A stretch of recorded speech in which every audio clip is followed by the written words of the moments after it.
안녕하세요. 오늘의 사연입니다. 구독과 좋아요 한 번씩 부탁드릴게요. 바로 사연 시작하겠습니다. 여러분은 안면동정맥 기형이라는 병을 알고 계세요? 저는 선천적으로 이 병으로 얼굴 중앙에 큰 혹 같은 것이 있어요. 이 병은 본래 다른 역할을 하는 동맥과 정맥이 어떤 원인으로 연결되어 서로 피가 흐르면서 그 부위에 큰 핏덩어리가 생기는 선천성 질환이에요. 어린 시절부터 수차례 수술을 반복하며 그때마다 얼굴이 변형되어 학창 시절, 특히 초등학교 시절에는 같은 반 남학생들에게 심한 놀림을 받기도 했어요. 아무리 애써도 숨길 수 없는 이 얼굴 질환에 저는 심한 콤플렉스를 가지고 있었고, 이대로라면 결혼은커녕 연애도 한 번 못 해보고 평생을 살게 될 것이고, 이런 못생긴 모습을 사랑해줄 사람은 없을 거예요. 그렇게 진심으로 생각했어요. 그 사람을 만나기 전까지는요. 저는 자신에 대해 전혀 자신감이 없는 자타공인 부정적인 사람이었어요. 이 병 때문에 주변에서 많은 말을 들었던 것도 이유이지만 제겐 가족이라는 존재가 가장 콤플렉스를 자극했어요. 왜냐하면 언니는 쌍꺼풀에 긴 속눈썹 그리고 예쁜 코, 마치 인형처럼 예쁘다며 칭찬을 많이 받았기 때문이에요. 부모님도 그런 언니가 자랑스러웠는지 언니에게 새 옷과 신발, 머리핀도 자주 사주셨어요. 반면 병으로 얼굴이 못생긴 저는 처음부터 없었던 것처럼 취급하며 언니와 저를 차별하셨어요. 하지만 언니는 제 병 같은 건 전혀 신경 쓰지 않고 평범하게 대해줬고, 자신이 받은 장난감이나 머리핀을 저한테 준 적도 있고, 제 얼굴에 대해 뭐라고 하는 사람에게 화를 내며 쫓아주는 등 항상 제 편이 돼줬어요. 그런 언니의 존재가 무엇보다도 큰 힘이 되었고, 지금도 사랑하지만 부모님의 애정은 항상 언니에게만 집중되어 있고 저한테는 관심을 주지 않았어요. 예를 들어 언니가 시험에서 70점대를 받아도 어머니는 이렇게까지 봤다니 대단해. 예쁘고 공부도 잘하고 정말 엄마의 자랑이야. 라고 칭찬하지만 제가 아무리 시험에서 좋은 점수를 받아도 공부를 잘했다고 해서 그것만으로는 살 수 없지 않니? 요즘은 머리가 조금 모자라더라도 외모와 사교성으로 어떻게든 되는 세상이야. 너는 얼굴이 그래서 앞으로 살기가 힘들겠다. 라며 외모를 비하할 뿐 제 노력을 인정해준 적은 단 한 번도 없었어요. 그 밖에도 제가 예쁜 원피스를 발견했다고 하면 언니한테는 어울리겠지만 네 얼굴에는 어울리지 않아. 웃음거리만 될 테니까 안 입는 게 좋아. 또 제가 화장에 관심을 갖기 시작해서 제 용돈으로 화장품을 샀을 때도 화장으로 가릴 수 있는 수준이 아니니까 시간 낭비야. 라고 말하곤 했어요. 언니와 비교하며 제가 하는 모든 것을 부정하는 바람에 점점 자신감이 없어져 갔어요. 그런 부모님의 태도에 언니도 몇 번이나 저를 위해 그러지 말라고 말해줬지만 전혀 달라지지 않았고, 아, 정말 이 집에는 내가 있을 자리는 없구나 라는 생각이 들었어요. 중학생이 되어서는 놀림받는 게 줄어들긴 했지만 제가 옆에 있는 것만으로도 얼굴을 찌푸리는 남학생도 있었고, 직접적으로 뭐라고 하진 않았지만 멀리서 수군거리는 경우도 있었어요. 무엇보다 가장 힘들었던 건 벌칙의 상대가 된 것이에요. 예전에는 게임에 진 사람이 반 친구들에게 고백을 하는 것이 벌칙이었는데 저는 그 벌칙의 대상이 되곤 했어요. 물론 진심이 아닌 벌칙으로 하는 말인 걸 알기에 거절하면 저 괴물류한테 차였어. 그냥 벌칙인데 신나서 거절하는 거 아니야? 못생긴 게. 라며 놀림감이 되었어요. 나중에는 저도 화도 내고 그딴 장난치지 말라고도 했지만 내 얼굴이 죄지. 그냥 내가 있는 것만으로도 불쾌할 테니까. 라는 생각이 머릿속을 지배하며 점점 더 자존감이 낮아졌어요. 또래 남자들에게 좋은 기억이 하나도 없는 초중고 시절이었지만 단 한 번 같은 반 남학생을 좋아한 적이 있어요. 고등학교 2학년 때였는데 같은 반 남자애가 제 얼굴을 놀리거나 피하지 않고 다른 사람들과 똑같이 대해주었고 매일 아침 안녕. 이라고 인사를 해주는 남자애였어요. 특별히 저에게 호감의 표시를 하거나 한 건 아니지만 놀림만 받던 저는 상냥한 인사만으로도 호감이 생겼고 자연스레 그 사람을 좋아하게 되었어요.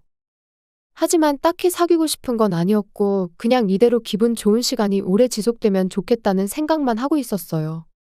하지만 날이 갈수록 그 남자애를 좋아하는 마음이 커져서 어떻게 해야 할지 고민하다가 언니에게 말했더니 마음만이라도 전해보는 게 어때?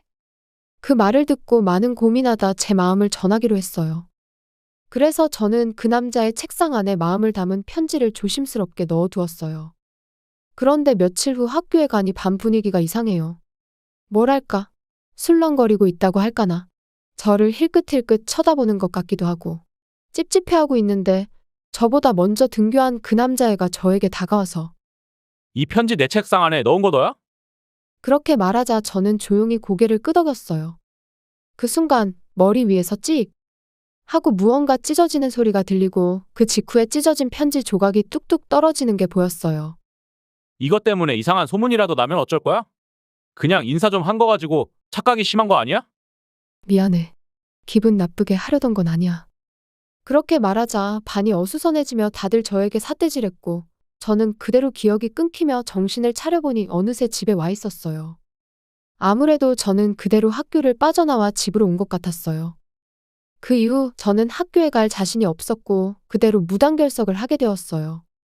제 얘기를 들은 부모님은 제 편이 되어주기는커녕 너가 먼저 민폐 끼친 거니까 사과해야지. 라며 모든 게 제 탓이라고 하셨어요. 억지로 저를 학교에 보내려고 했지만 도저히 몸이 움직이지 않아 저는 고등학교를 자퇴하고 그대로 은둔 생활을 하게 되었어요. 은둔 생활 후 언니는 제가 걱정돼서 여러 번 말동무가 돼주었지만 부모님은 매일 아침 제 방 앞에서 욕을 하거나 억지로 방에 들어와 잔소리만 늘어놓으셨어요. 불효자라느니 너 같은 애를 낳지 말았어야 했다느니 이런 말들을 들으며 왜 제가 살아가야 하는지 하루하루가 절망이었어요. 그런 저를 걱정된 언니가 외할머니에게 그동안 있었던 일들을 이야기한 모양인지 다음날 집으로 오셔서 부모님께 크게 화내셨어요. 우리가 알아서 돌볼게. 라며 저를 구해주셨어요. 그때까지만 해도 삶의 희망을 잃고 매일 극단적인 생각을 했지만 조부모님과 언니의 응원 덕에 조금씩 회복되어 갔어요. 그치만 이성에 대한 두려움과 불신은 좀처럼 사라지지 않았어요. 하지만 할아버지는 요즘은 결혼하지 않아도 얼마든지 행복하게 살 수 있는 시대야. 우리는 행복하게 잘 살길 바라지 꼭 결혼해야 한다고 생각하지 않아. 그러니 못된 남자는 잊어버려. 그런 놈을 계속 떠올리는 시간이 아깝다. 우리는 살 날이 얼마 남지 않았지만 너는 아직 미래가 창창하잖아. 피부가 어쩜 그리 좋아. 눈도 크고 눈동자도 이쁘네. 저를 항상 칭찬해 주셨어요. 그렇게 3년 정도 지났을 때 뭔가 하고 싶다는 의욕이 생긴 저는 우선 고등학교 졸업장을 따기 위해 다시 공부를 시작했고 검정고시로 졸업장을 취득했어요. 그 후 재택근무가 가능한 일을 찾아 열심히 일해 저축도 조금씩 했어요. 남들이 밖에서 일하는 월급보다는 적었지만 집에만 틀어박혀 아무것도 안 하던 나날들을 생각하면 많이 성장할 수 있었던 것 같아요. 하지만 얼굴에 대한 콤플렉스는 여전해서 밖에 나가지 못했어요. 그렇게 조부모님 댁에서 지내고 있었는데 어느 날 갑자기 부모님이 찾아오셨어요. 조부모님 댁에 온 이후 전화 한 통도 없었는데 갑자기 저한테 할 말이 있다며 쭈뼛쭈뼛거리며 오시더니 아버지가 이 남자랑 혼인신고해. 의료법인재단 대표의 아들이야. 사정이 있어서 좀처럼 결혼 상대를 찾지 못했다네. 근데 너랑 같이 살겠대. 정말 잘된 일 아니야? 집도 부자인데다가 너랑 같이 살겠다는 거 보면 마음도 착한 것 같고 말이야. 다짜고짜 혼인신고하고 같이 살라고 결정하는 건 너무하지 않느냐? 장인어른, 이게 처음이자 마지막 기회일 수도 있어요. 얼굴 때문에 힘들어하는데 그런 거 상관없이 같이 살겠다는 남자와 산다면 행복해질 수 있는 기회가 아니겠어요? 아버지는 그러면서 저에게 인적사항이 적힌 종이를 하나 주셨어요. 남자의 얼굴은 앞머리를 길게 길러 얼굴을 반쯤 가려서 잘 보이지 않았지만 통통한 체격과 얼굴의 윤곽은 파악할 수 있었기 때문에 아마 이 사람도 문제가 있어서 결혼시키려고 하는구나 라는 걸 느낄 수 있었어요. 아니면 특이한 것을 좋아하는 괴짜이거나. 다만 거절한다고 해도 이미 남자 쪽 집과 이야기가 다 되었을 거고 부잣집과 사돈 맺을 수 있는 기회를 절대 포기하지 않을 거예요. 도망치고 피한다면 조부모님께도 안 좋은 일이 생길 것 같았고 저는 조부모님을 위해서라도 결심했어요. 알겠어요. 그렇게 할게요. 그러지 않아도 돼. 이런 헛소리는 한 귀로 흘려버려. 할아버지, 할머니. 그동안 희망도 없이 살고 있었는데 지금까지 제 곁에 있어 주셔서 감사해요. 정말 고맙습니다. 하지만 더 이상 패 끼치고 싶지 않고 이 결혼은 하기로 할게요. 아빠 말대로 처음이자 마지막 기회일 수도 있으니까요. 저는 울면서 말했고 할아버지와 할머니는 저를 꽉 안아주셨어요. 그리고 훗날 그 남자와 부모님을 만나게 되었는데 이것이 제 운명을 바꾸는 만남이 될 줄은 전혀 몰랐어요. 머리카락 때문에 얼굴이 잘 보이지 않았지만 피부가 거칠고 목소리도 작아서 솔직히 무슨 말을 하는지 반도 못 알아들었어요. 제 얼굴을 한 번도 쳐다보지 않고 제가 무슨 질문을 해도 모두 단답으로만 대답했어요. 저는 이런 사람이랑 같이 살 수 있을까? 얼굴은 그렇다 치더라도 일상적인 대화도 못하겠는데? 라고 속으로 생각했지만 제 처지에 이것저것 따질 수 있는 건 아니었어요. 양가 부모님은 결혼시키는 걸 이미 결정한 듯 한 분위기였고 실은 티도 내지 못하고 결국은 물 흐르듯이 혼인신고를 하게 되었어요. 역시 부잣집답게 신혼집으로 비싼 아파트를 구해주셨고 가구도 가전제품도 모두 명품 브랜드였어요. 하지만 신혼집에 들어온 첫날 도무지 대화가 없었어요. 내가 보이긴 하는 건가? 라는 생각이 들 정도로 갑갑했어요. 하지만 계속 침묵하는 것도 힘들어서 뭔가 화제가 없을까 싶어. 저기요. 왜 저와 살겠다고 하신 거예요? 라고 물었어요.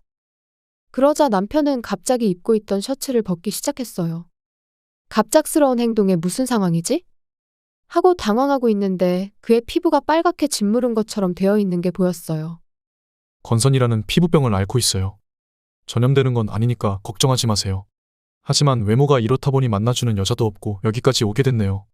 여자 만나본 적도 없는데 성병이라는 누명도 써보기도 하고 생긴 것도 못생기고 부모님도 저와 같이 살고 싶지 않아서 아마도 결혼시켜서 내보내려고 한 것 같아요. 미안해요.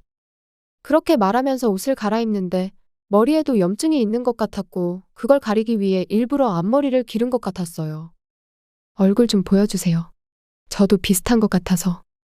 앞머리를 들고 얼굴을 보여준 남편에게 제 이야기도 들려줬어요. 그러자 고등학생 시절 자퇴하게 된 제 이야기를 듣고 눈물을 흘리며 얼굴도 모르는 남자에게 화를 내며 저에게 그동안 고생 많았다는 말을 건넸어요. 자신도 힘들었을 텐데 제 이야기에 화를 내주는 모습을 보니 마음은 따뜻한 사람이라는 게 느껴졌어요. 왠지 우리 많이 닮았네요. 저도 같은 생각을 하고 있었어요. 그러고 나서 밤새도록 서로의 이야기를 나누며 울고 화내고 공감했어요. 그때부터 우리는 조금씩 서로를 이해하려는 발걸음을 내딛기 시작했어요. 저는 그의 병을 이해하기 위해 여러 가지 정보를 철저히 수집하고 식이요법이나 보조제 등 이것저것 다 시도해봤어요. 그런데 거기서 깨달은 건 그가 좋아하는 것과 싫어하는 것이 의외로 많다는 거예요. 특히 채소를 싫어했어요. 그래서 여러 가지 양념과 조리법을 시도했어요. 그러자 싫어하던 채소도 먹기 시작했고 식이요법으로 조금씩 체질 개선을 시도했어요. 그리고 스트레스도 줄이기 위해 함께 요가도 하고 대화도 많이 나누다 보니 남편의 미소가 조금씩 늘어났어요. 남편도 제 얼굴에 대해 한 번도 싫은 소리 하지 않고 오히려 수줍어하면서 귀엽다, 예쁘다며 몇 번이나 칭찬해줬어요. 단 한 번, 내 얼굴 싫지 않아? 라고 물어봤을 때 전혀. 그것도 개성이고 귀엽고 좋아. 긍정적이고 해맑은 미소를 가진 여자는 또 없을 거야. 그 후 몇 년 동안 서서히 남편은 증세가 좋아졌고 체중도 줄어들며 예전의 모습은 찾아볼 수 없었어요. 더군다나 앞머리를 자르고 나니 얼마나 잘 어울리던지. 그러던 어느 날 여보, 나랑 결혼식 올리지 않을래? 정말 싫다면 물론 안 하겠지만 나를 도와준 지인들에게 감사의 의미로라도 결혼식을 올리면 좋을 것 같아. 예전 같았으면 더러운 피부 보여주기 싫어서 결혼식은 절대 안 하려고 했는데 지금은 여보 덕분에 자신감도 많이 생겼어. 그래서 더 늦기 전에 결혼식을 올렸으면 좋겠어. 남편의 말에 제 마음도 흔들렸고 고민 끝에 결혼식을 올리기로 결심했어요. 다만 저는 친구가 없어서 부모님과 조부모님, 언니만 불러야 했어요. 그런데 결혼식을 3개월 남짓 남겨둔 시점에 언니는 쌍둥이를 임신했는데 조산에 위험이 있어서 불참하게 되었고 결국 부모님과 조부모님만 참석하게 되었어요. 조부모님은 기꺼이 참석해 주셨지만 부모님은 진심으로 싫어하는 것 같았고 어쩔 수 없이 참석한다고 하셨어요. 이는 시부모님도 마찬가지였는데 전혀 좋아하지 않는 표정이었지만 자신들의 재단 관계자나 지인들이 오기 때문에 마지못해 참가하셨어요. 하지만 양가 부모님 모두 겉으로는 좋은 사람처럼 보여야 하니깐. 병 때문에 고생했지만 이렇게 훌륭하게 자라줘서 고마워. 편견에 굴하지 않고 꿋꿋하게 살아와줘서 자랑스러워. 등등 하객들 앞에서 마음에도 없는 말들을 늘어놓으며 눈물을 흘리셨어요. 거기에 속은 하객들은 함께 눈물을 글썽이는 분들도 계셨고, 이렇게까지 해서라도 잘 보이고 싶은 뻔뻔함에 정말 치가 떨렸어요. 남편은 이런 걸 가만히 보고 있을 사람이 아니었어요. 남편이 혼인서약서를 읽고 난 후 마이크를 잡고 이야기했어요. 저와 제 아내 모두 부모님께 학대를 받아왔어요. 아내는 언니와 비교되어 매도당하며 살아왔어요. 고등학교 때 얼굴 때문에 등교 거부했을 때도 전혀 대수롭지 않게 여기고 민폐를 끼친 건 너니깐 오히려 사과해야 한다는 막말까지 들었고 저도 부모님께 피부 때문에 더럽다는 말들을 수없이 들었습니다. 이것이 그 증거입니다. 그러자 시부모님이 남편에게 욕설을 퍼붓는 음성이 흘러나왔어요. 거기에는 네 피부는 보고 있으면 기분 나쁘다. 이런 더러운 애는 낳지 말았어야 했는데 등의 끔찍한 내용이 담겨 있었어요. 시부모님이 황급히 말리려 했지만 때는 이미 늦었어요. 녹음된 걸 들은 사람들의 차가운 시선이 한 번에 쏟아졌어요. 그리고 우리 부모님도 주변에서 수군거려서 얼굴을 푹 숙이고 계셨어요.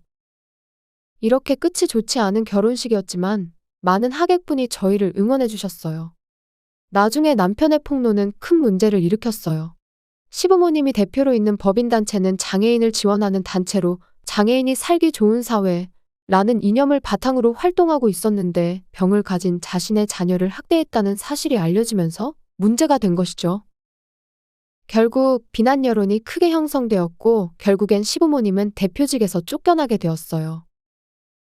그리고 우리 부모님은 시댁으로부터 결혼을 조건으로 돈을 받았던 게 들켰고 돈으로 자식 팔아먹은 파렴치한이라고 소문났어요. 진작에 그 돈은 사리사욕에 다 써버리고 남은 돈으로 주식까지 손 뗐다가 빚도 생겼다고 하네요. 3억이 넘는 빚에 저희 부부에게 뻔뻔하게 도와달라고 했지만 저는 단칼에 거절했어요. 그래도 몇 번이나 집으로 찾아와 도와달라고 해서 도망치듯 이사하고 핸드폰 번호도 바꾸고 지금은 남편과 조용히 살고 있어요. 영화에서나 보던 운명적인 만남이란 건 정말로 있나 봅니다. 저는 남편을 만나 너무 행복하거든요. 앞으로 남편과 함께 마침표도 잘 찍어보겠습니다. 시청해주셔서 감사합니다. 그럼 다음 영상에서 다시 뵙겠습니다.